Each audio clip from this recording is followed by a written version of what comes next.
अगर आनंद को लाना चाहते हो तो वेद माता कहती है पहले स्वयं को तो आनंदित करो। माताओं, आप घर की धुरी हैं। गृहिणी गृह उच्चते, गृहिणी एक घर की धुरी होती है, और धुरी जितनी मजबूत रहती है परिवार भी, जोर से बोलो, उतना ही मजबूत रहता है। अगर ये धुरी कमजोर पड़ गई, स्त्रियां कमजोर पड़ गई, मातृशक्ति कमजोर पड़ गई, तो घर को कमजोर होने में देर, बोलो, नहीं लगती। इसलिए ध्यान रखना मेरी माताओं, आपको वेद कहता है पुरंधिर योषा, आधार राष्ट्र की हो नारी सुबह सदा ही। आपको राष्ट्र का भी आधार कहाँ, आपको परिवार का भी आधार कहाँ। आपको निर्मात्री कहकर के पुकारा, आपको धात्री कहकर के पुकारा, आपको सुसंकाशा कहकर के पुकारा। इतने सुंदर सुंदर नामों से वेद ने आपको संबोधित किया। उसका मुख्य कारण यही था, अगर मातृशक्ति के जीवन में एक सूझबूझ, एक चिंतन और मंथन आ जाए तो परिवार के अन्य लोगों के मन में वो चिंतन मंथन आने में देर, बोलो, क्योंकि मातृशक्ति के अंदर वो ताकत है जो पति को पति बना सकती है, पतन से बचा सकती है, एक भाई को संदेश दे सकती है, माँ बनकर के एक संतान को संदेश दे सकती है, जो पूरे के पूरे परिवार की समस्त व्यवस्थाओं को एक साथ लेकर के चल सकती है। ध्यान रखना, जो इतनी ताकतवर है कि अपने शरीर से एक दूसरी सृष्टि को जन्म दे सकती है। बहुत बड़ी भूमिका है आपकी, बहुत बड़ी भूमिका है।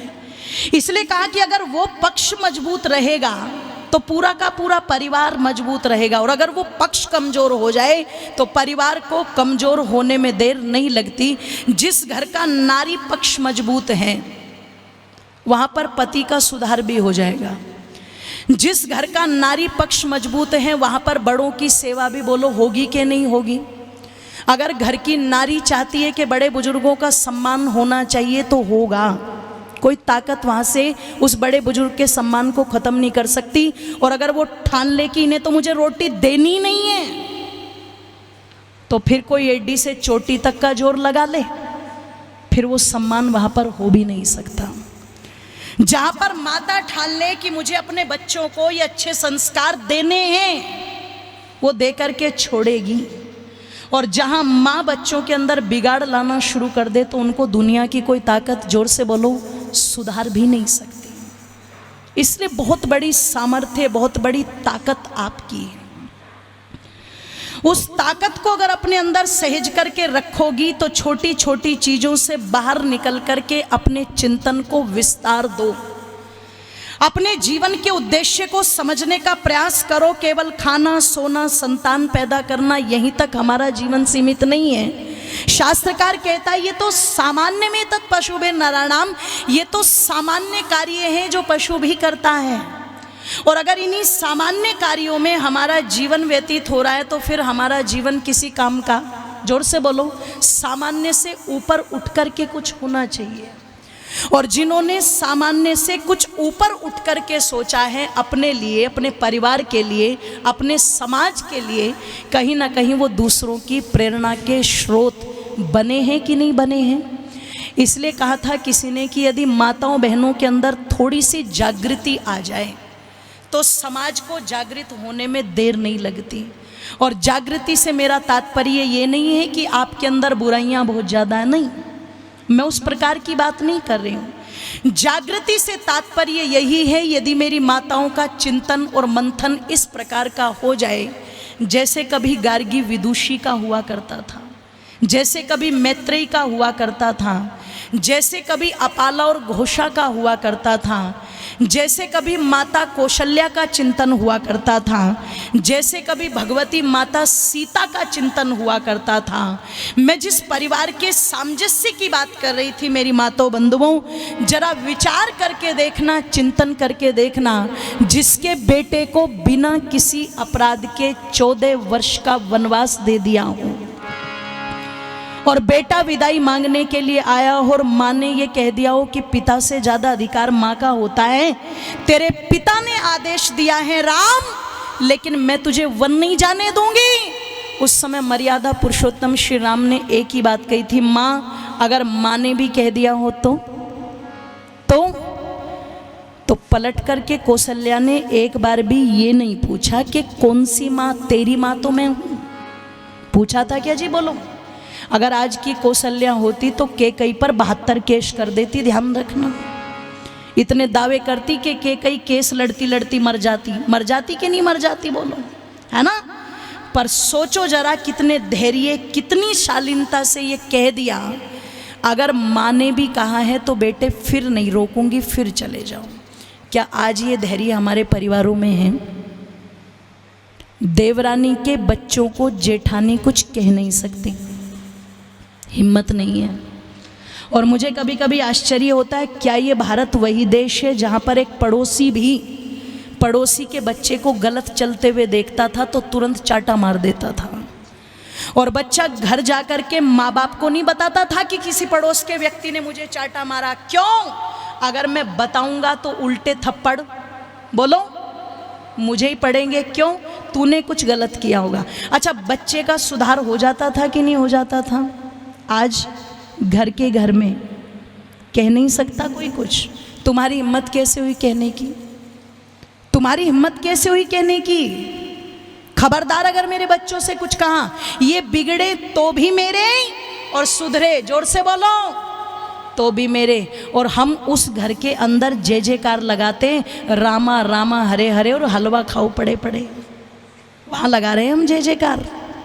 काम नहीं है हमारे कोई भी ऐसे, शिक्षा नहीं ले रहे हैं हम, प्रेरणा नहीं ले रहे हैं हम, लेकिन काम हम सबके सब विपरीत कर रहे हैं। पर पूजा उन्हीं की कर रहे हैं, जय जयकार हम उन्हीं की कर रहे हैं, काम बिल्कुल हमारे विपरीत पड़े हैं। और फिर हम कहते हैं घर के अंदर आनंद और सुख शांति आता नहीं है। आएगा कहाँ से? ये कोई वस्तु नहीं है जिसे दुकान से खरीद करके लाना पड़े। ये एक परिस्थिति है, जिस परिस्थिति को मनुष्य को अपने आचरण, अपने व्यवहार से बनाना पड़ता है।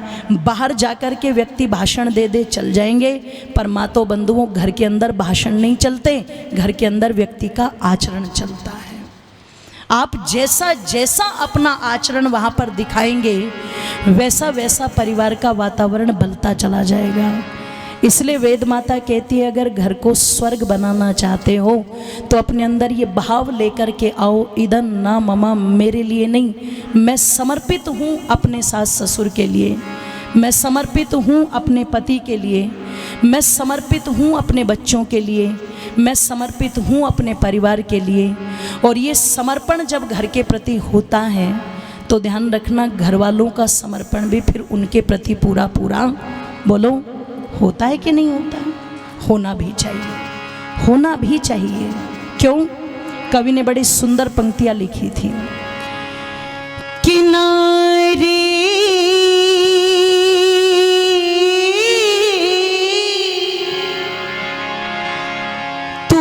जग की महतारी।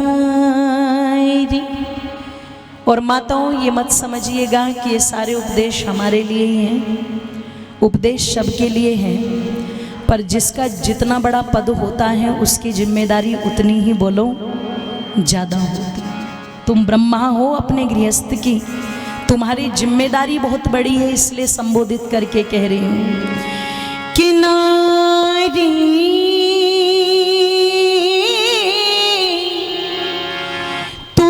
जग की महतारी, नारी हो तू जग की महतारी, तेरे कारण इस गुलशन की, तेरे कारण इस गुलशन महके क्यारी क्यारी, नारी हो तू जग की महतारी, नारी हो तू जग की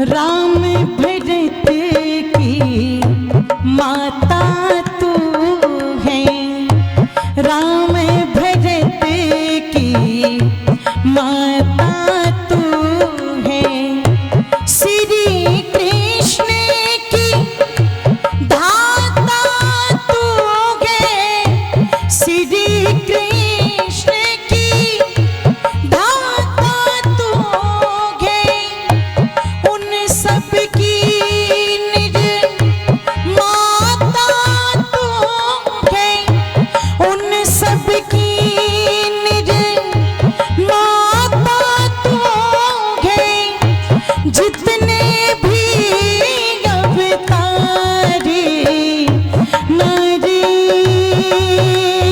हो, तू जग की मैं नारी हो, तू जग की मैं तारी, तेरे कारण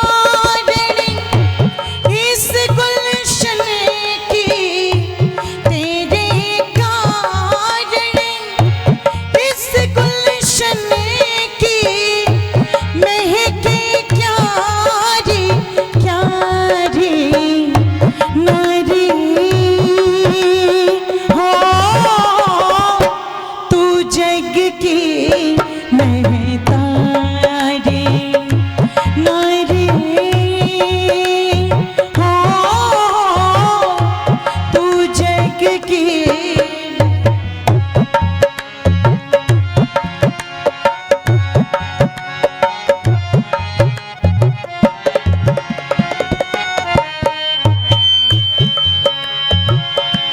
छोटों पे तू दया बरतना, छोटों पे तू दया बरतना, और बड़ों में श्रद्धा रखना, और बड़ों में श्रद्धा रखना, इस भजन का अपने मन में, इस भजन का अपने मन में रखना ध्यान सदा ही नारी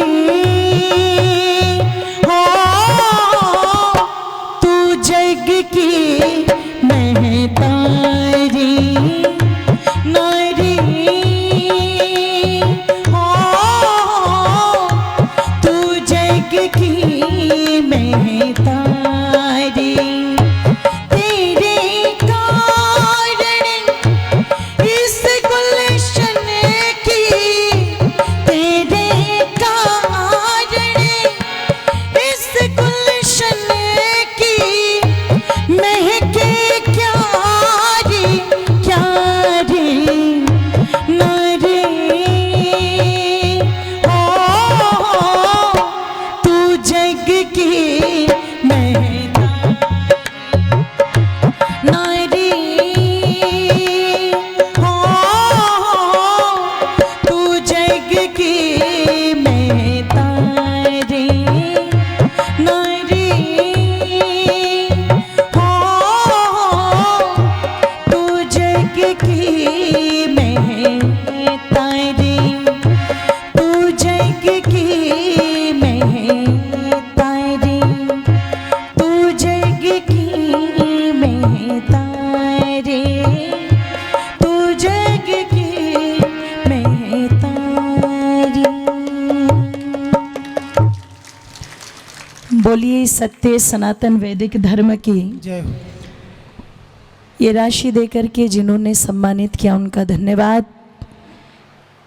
नारी तू जग की महतारी, और तेरे कारण इस गुलशन की महके क्यारी क्यारी है। बहुत बड़ी जिम्मेदारी, बहुत बड़ा कर्तव्य, बहुत बड़ा दायित्व माताओं हैं आपका। इसलिए उस दायित्व को बनाए रखने के लिए स्वयं में मजबूती बहुत ज़रूरी है। और ध्यान रखना हर एक परिस्थिति को, धन्यवाद, हर एक परिस्थिति को संभालने की सामर्थ्य तुम में है। जब भी कहीं पर कोई स्थिति इस प्रकार की नजर आती है, डामाडोल स्थिति, कहा ही जाता है कि बहुत मजबूत, नारी बहुत कमजोर, ये कहा जाता है ना। लिख दिया था किसी कवि ने कि हाय अबला नारी तेरी यही कहानी, आंचल में दूध और आंखों में पानी। बोले बस पानी पानी रहता है, पर ध्यान रखना वो पानी भी अंगारों का काम करता है।